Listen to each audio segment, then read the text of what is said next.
It's the Jacksonville Buzz.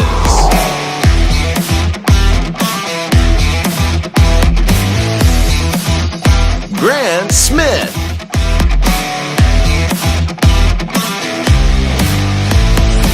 Adrian Houghton. Featuring correspondents from Buzz TV. This is the Jacksonville Buzz.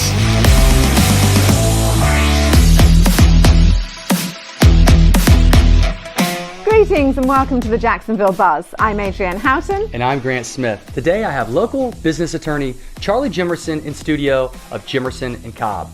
He's here to discuss how to achieve work-life balance. And it's that time of year when the fashionistas are out in force and Fashion Week is the place to be seen. So I'll be talking to Brittanys Alfonso, president of St. Augustine Fashion Week. After that, we'll check in with our Buzz TV correspondent Mike White, who chats to Laurie Shelf from Beyond 90, a charity established in 2017 to assist refugees to rebuild their lives in a new country. Following that, our very own Brittany Shaw talks to Tommy Bodine about his organization Laughs for the Troops. Their upcoming event, Funniest Night in America at the Florida Theater, will make the difference for many of our active military and veterans. We'll be right back after these messages.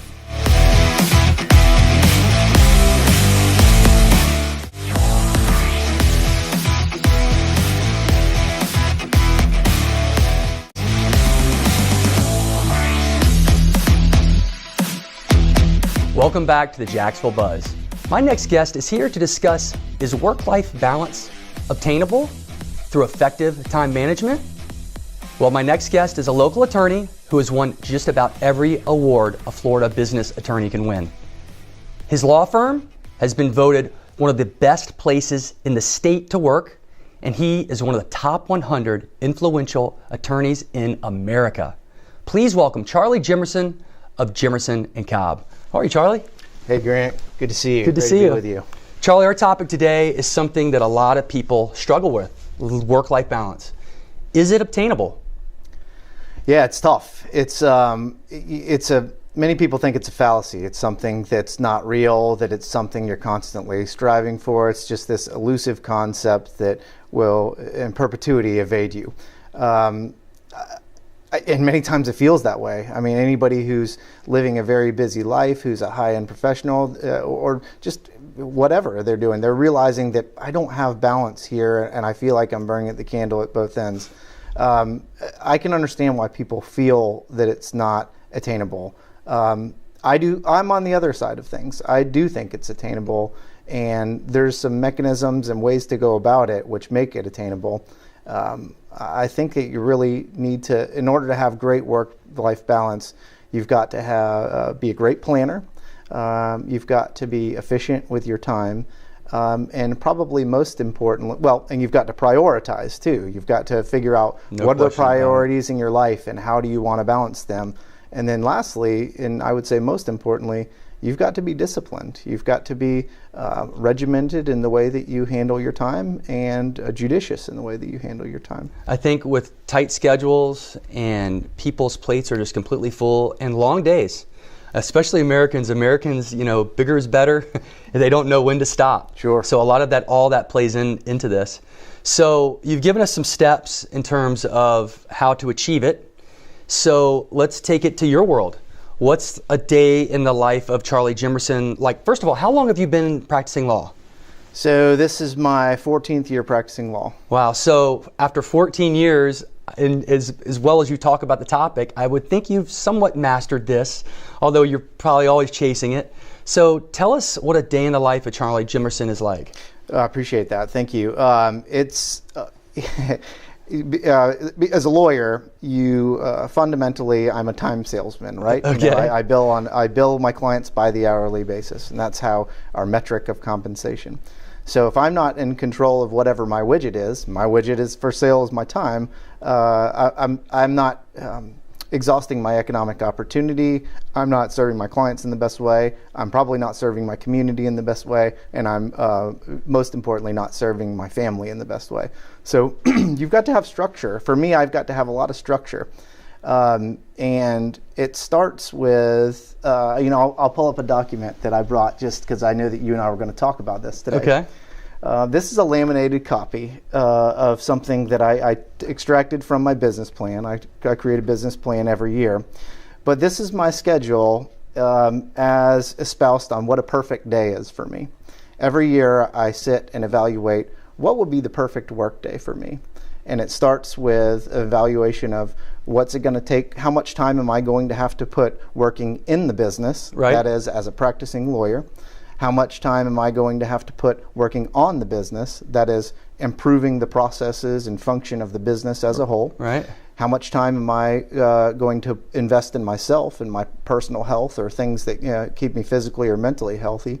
And how much time am I going to invest in my community as a trustee or steward of the community? And most importantly, how much time am I going to invest into my wife, children, and family? And so in my mind, I try to work those things out from an allocation of percentages, or how do I allocate my time on a day in, day out basis. And then I back into, all right, from the moment I wake up till the moment I go to bed, I'm going to script out exactly what my life should look like in a perfect day when I'm not putting out fires. Tough thing, because fires come every single day. And you never know where they're coming from. They don't, but in a weird way, you can even schedule around that. You can schedule blocks of uninterrupted time. And so I've got a schedule that I do my best to keep on every single day that is genericized in accordance with what my life priorities are. No doubt, and I think this plays into, number one, why your law firm was named one of the top best places to work in the state, but I think it plays into the health and wellness thing that you've got going on, because if you don't have a great work-life balance, your health's going to be out of balance, your life's going to be out of balance, and it throws everything off. Absolutely. Charlie, thanks so much for coming in today. How can people find out more about you, your law firm, and this work-life balance topic? Yeah, I appreciate that. So you can go to jimersonfirm.com. We have 13 lawyers, and we are a full-service business law firm, represent businesses in pretty much any issue that they're going to be confronted with. In terms of work-life balance, check out some of our newsletters and the things that we do from a corporate morale perspective and events. And we really have a great platform that is geared towards personal, individual fulfillment. Thank you for checking that out if you have some time. Charlie, thanks so much for coming on. Grant, you're the man. All right. Good to see you. It's good to see you. If you guys want to find out any more about Charlie Jimerson, check him out on jacksonvillebuzz.com, and we will be right back after these messages. Are you looking for a new employment opportunity, an employee opportunity, a company vehicle, paid holidays and vacations, a retirement plan? Please visit jackshandymanjobs.com. That's jackshandymanjobs.com to learn more and apply.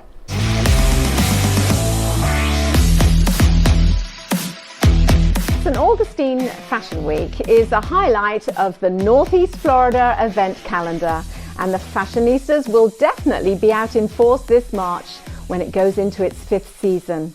And so I'm joined today by Brittany Alfonso, founder and president of St. Augustine Fashion Week. Welcome, Brittany. Thank you. And congratulations on going into the 5th season. It blows my mind a little bit that we've made it this far, and we keep getting stronger every year. Yeah. How fantastic. So tell me what's happening that's different with the 5th season. Well, the 5th season, we're trying to really incorporate the community. Small businesses are becoming more involved, hosting parties in their establishments. The premium outlets, St. Augustine Premium Outlets is having an event at their establishment on the 2nd of March to really kick off St. Augustine Fashion Week. Oh, wonderful. So, yeah. Now, St. Augustine Premium Outlets are one of your main sponsors, is that correct? They are the main sponsor of the Student Design Showcase of Bartram Trail Fashion Academy. They have their student design competition and the student design collections, and it's all made possible because of the St. Augustine Premium Outlets. And I have to say, it's one of the highlights for me of the event, the student collections, because they are spectacular. I mean, some of these kids are young, and they are producing the most beautiful garments. Gorgeous, And yeah. I was super impressed. So how many do we have this year? The design competition, we have 8 students that they are juniors. No, not juniors. They are freshmen and juniors. Sorry, I take that back. Wow. And then they have 8 of them, and then our seniors have made it. The teacher, Rebecca Marsh, has made it a part of the curriculum for them to design a full collection of about 4 pieces as a group. So it's been pretty special to become a part of that. And is that on which night is that going to be That's held? going to be opening night, March 8th. Oh, wonderful. So Friday, March 8th, student collections. Fantastic. So what else is happening? I mean, what interesting designers do we have? Well, we have a lot of new faces this time around. Some that we've just met at local shows. Overall awesome. She's fun. She is coming from Portland, Oregon. She just got here, and we found her. We're like, hey, you need to be a part of this. She's going to be showing. We have Mahina Swimwear. She's out of Jax Beach. She's showing for the first time, and she's been putting out some beautiful swimwear for quite a while, but this is her first time to show. We have returning, which is always, a lot of people think that they've seen Fashion Week before. Oh, they've seen the fashion show before, but this is something new every season. Yeah. There's designers Always that have shown different. before, and they are showing new collections. Yes. So. I mean, the nice thing, I know Erin Healy is a staple of St. Augustine She's been with Fashion us Week. since She's been a great supporter, and each year she comes up with a fantastic collection of some 10 or 12 garments sometimes. On the upwards of 20 and 24 pieces last time around. It was pretty incredible. Yeah, that is a lot, and it just shows you how much is out there, and from a local designer. So you tell me a little bit more about St. Augustine Fashion Week is a non-profit organization, and so you do a lot of this for charity. So who are your charities for this season? This season is going to the Arc of St. John's. Art Transcends Boundaries. Now, this is an organization that's been around for a long time. They aid young adults with disabilities, physical and mental disabilities, aid them into transitioning into the workforce, giving them the opportunity to learn a trade. This season, they're learning to design clothing, and they are putting together a full collection. And I've visited this, I've looked through what they have, and it blows my mind. It's beautiful. Oh, wow. It is beautiful. Things that I can't even really do. So expect to see a lot of color and feathers and blooms, and it's going to be pretty. Maybe they'll be showing next season. They're going to be doing a little sneak peek on the 8th for us. Fabulous. They do a show each year on their own in May, so we're going to help them do like a little lead up. Yeah.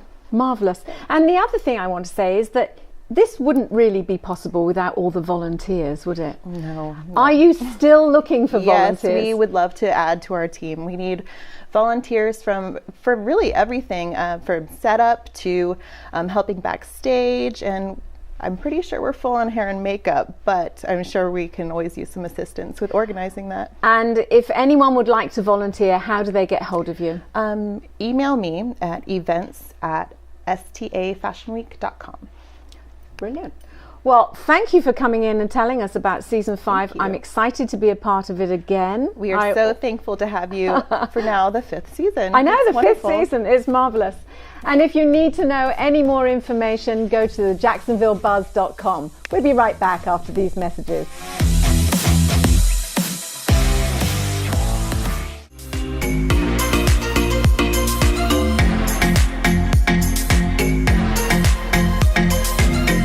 I'm Grant Smith, and welcome to my Foodie Minute. Today we are going to play a little Did You Know, the Foodie Edition. So let's start with hard shell tacos. Did you know the hard shell taco didn't originate in Mexico? Hard shells were made popular by Taco Bell here in the States. Or how about this? German chocolate cake. It's not German. It was created here in the United States by Sam German. He invented a baking chocolate bar known as Baker's German Sweet Chocolate. The bar was used to create the cake. Let's move on to the Cuban sandwich. Did you know it didn't originate in Cuba? It was created in Ybor City here in Florida in Tampa, home to many Cuban immigrants in the 20th century. And finally, spaghetti and meatballs. Did you know they are not considered Italian? The dish was created by Italian immigrants in the United States, and in Italy, they don't put their meatballs with their pasta. I'm Grant Smith, and thank you for watching my Foodie Minute.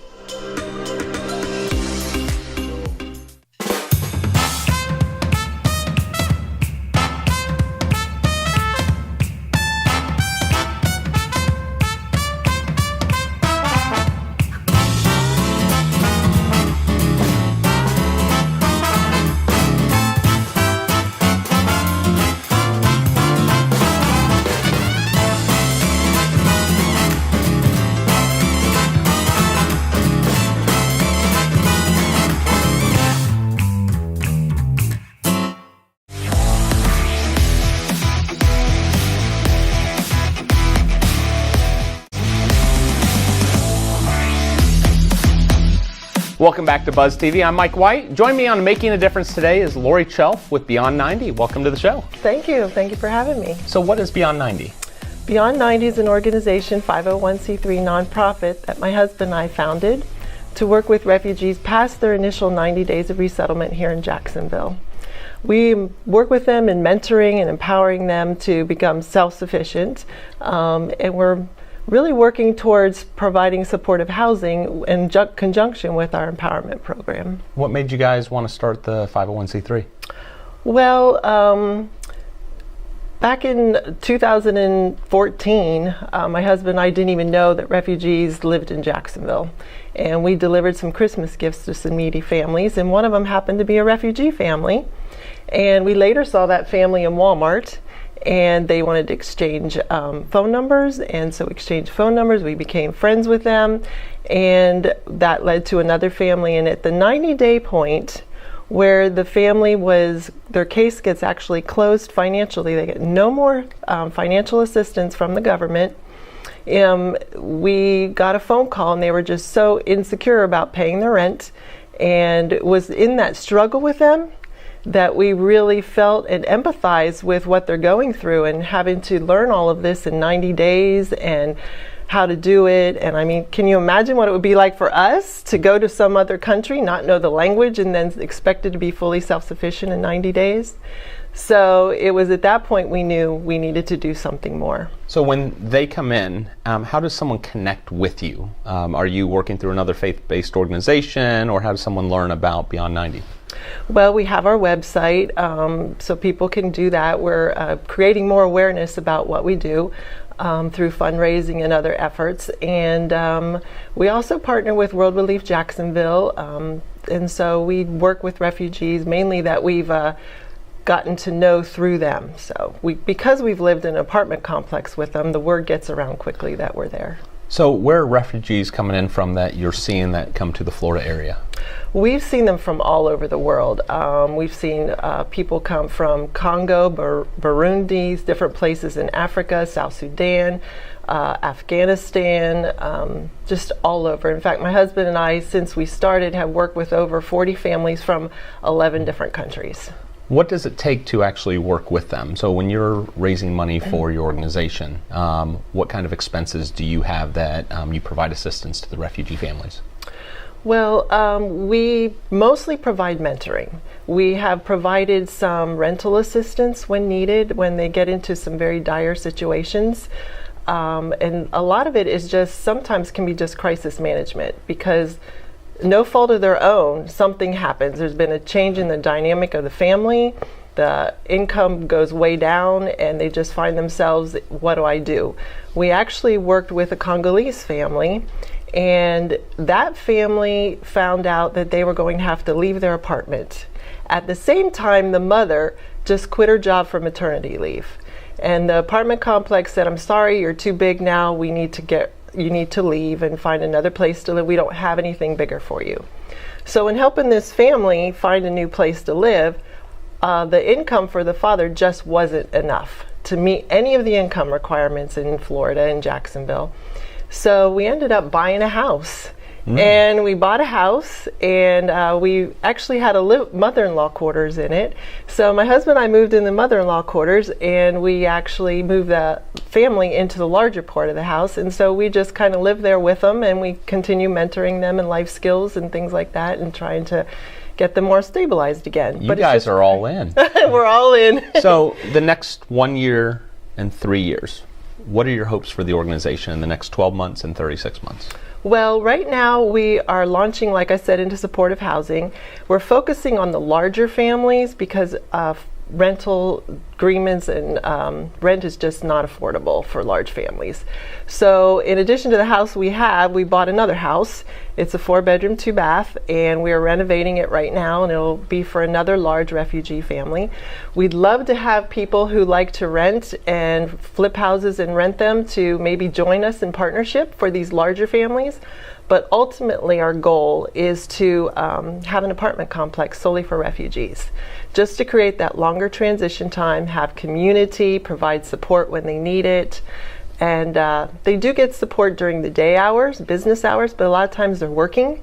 And so we just want to make ourselves available when they need it. Well, thank you for all you and your husband are doing to make a difference in the community. Thank you. To find out more about Beyond 90 and what Lori and her husband are doing, go to jacksonvillebuzz.com to find all the information. Thank you for watching us on Making a Difference on Buzz TV. We'll see you next time.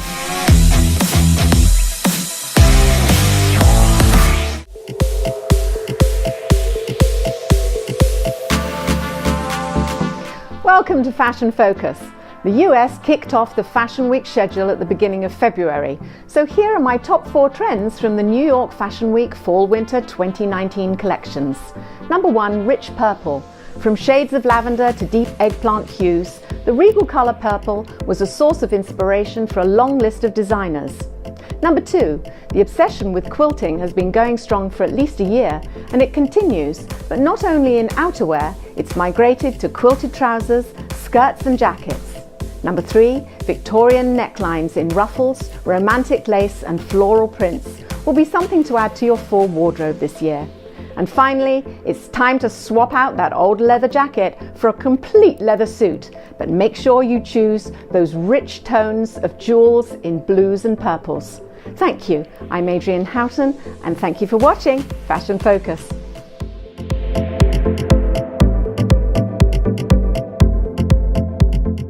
Are you looking for a new employment opportunity, an employee opportunity? Are you looking for a full-time position with an employer with a great reputation and steady work? Please visit jackshandymanjobs.com. That's jackshandymanjobs.com to learn more and apply.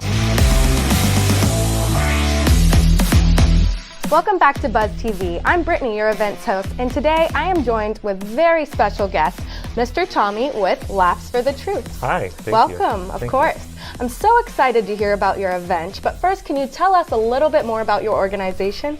All right, Laughs for the Troops, a nonprofit that has been around for about 7 years. It's a group of comedians that do tours all over the United States, but come together a few times a year to try and do events for vets or active duty. So fun. I'm sure a guaranteed laugh often. It's a great show. I mean, I saw the show the first time in September, and I couldn't believe that they had 9 comedians come out in about an hour and a half, and it really was just off the charts. A great show. Oh, awesome. I love that. So you're kind of all-inclusive for veterans, active duty, and first responders. Is that correct? Yes. The real mission of Laughs is to focus on post-traumatic stress. Okay. And we know that it exists a lot in our vets, our active duty, and our first responders, and their families. So, you know, the real mission is to kind of get the word out, what is going on and what we can do to help. And the more people that know, the more that can kind of step up and help. Absolutely, and it is such an important issue to, you know, be aware of and to recognize. So you can invite their families out to these events as well? Yeah, we have a couple of different things that we do. Like if somebody can't go to the show but wants to send a vet, you can sponsor a vet on our website, laughsforthetroops.org, and any $30 between now and March, we automatically put a vet and their family in those seats. Wow, okay, so they can literally go on, log in, and sponsor a vet. Correct, if they can't go to the show, or they can get a ticket and come to the show. But we've set up a lot of different ways to try and make sure at least half of the theater is from that category of either vets, active duty, or first responders. Okay, and so actually other people can attend as well then? Yes, yeah. You're just focused mainly towards vets active giving them duty. a great Amazing. experience. Yeah. Love that. Okay, so tell me, you've got several events each year, correct? Yes, and this is our biggest, the funniest night in America, and we'll have at least 3 in Florida next year. Jacksonville will be our first. How fun. And then June, which is Post-Traumatic Stress Month, we will have a show at the Straw Center in Tampa. Okay. And then in September, we'll have a comedy show and a golf tournament. A golf tournament September too. At Disney. I know the vets, they love golf. They're Yes. good at it. Oh, it's so amazing too. There's some of these vets that haven't played golf in years, but the coolest thing I saw last year were these wheelchairs that lift them up so they can hit the golf ball and then sets them back down to go on and that's play the round. incredible. So really And they everyone won. can participate. Absolutely. And it's giving them a chance to play a sport that they may not have been able to play in years. For years. And if you're a golfer, you know that's kind of it can be an addiction, and for those guys to be able to get back out there, even in any way, is awesome. And just have a good time. Yeah, that's what it's about. It's about a little stress relief. Absolutely. Well, we're thankful for them, so we're thankful for you Absolutely. giving them a good time. And for some of them who, exactly, you're right, haven't participated in maybe golf in years. Right. Yeah, it's a great cause. So you do events all over North Florida? Because I heard Yes. Tampa's in there. You do one in Jacksonville, or is it all over the U.S.? It's a little bit of both. We've Okay. done shows in LA. We've done shows across the United States, but our focus this year will be to do bigger shows in Florida. Okay. And then kind of launch from there and go a little bit bigger. Awesome. So that means Jacksonville, you can get Yes. involved. And what a great city for Jacksonville absolutely. is so military friendly. There are so many vets and there's so many active duty that are here that it really is a great We really place are. to We've got so showcase many it. bases, right? We've got, Mayport and Kings Bay. I mean, they're all over. So that's a good location to get started, definitely. So is it the funniest night in America? It really is. You're going to get 4 headliners. 4 headliners. Instead of just one. Can you say who we're going to be expecting absolutely. at the show? Thomas Brown, who is the founder of Laughs for the Troops, he toured with Jeff Foxworthy for years. Oh, awesome. So he's a great guy. Tommy Drake, who's one of the comedians, he toured with Cher for a couple of years. Oh, wow. Which is Cher was just here. Right, an interesting dynamic though to have an MC like him on stage. Very different. Right. Very cool. Happy Cole has been doing Carnival Cruise Lines for 25 years. Wow. And then Phil Palisol is from Denver. Okay. And he tours kind of a little bit more on that coast. But those are the 4 that for sure will show up. And you never know because they've got a long list of friends. And, Wow. and So it's full of special guests surprises. pop in all the time, huh? It's kind of neat. Wow. Such an entertaining set. I mean, great guest. Yeah. It sounds like good lineup. And it's really family friendly. It's not like you have to, don't worry about bringing the kids. It's not the kind of comedy that you're not going to want to bring everybody to. It's really just a good time. So you can even just do, date night. Sneak Absolutely, away. yeah. Get the And kids. we've got some groups like some of the golf groups and stuff that are doing packages of 10 or so that are coming just to kind of support it and Very bring all fun. their friends. So. All right. So tell me again, when is this coming up? And if people want to buy tickets or find out more, what website can they go to or to learn more? It's at the Florida Theater, March 7th. Okay. You can get tickets either at laughsforthetroops.org or at the Florida Theater website. I encourage everybody to call the ticket office as opposed to getting tickets online. Okay. If they can make that choice. But laughsforthetroops.org was a great place. You'll learn about the sponsorship and some of the other things we have going on. Very cool. Well, get out and show your support, Jacksonville. And to learn more about Tommy and Laughs for the Troops, you can go to jacksonvillebuzz.com.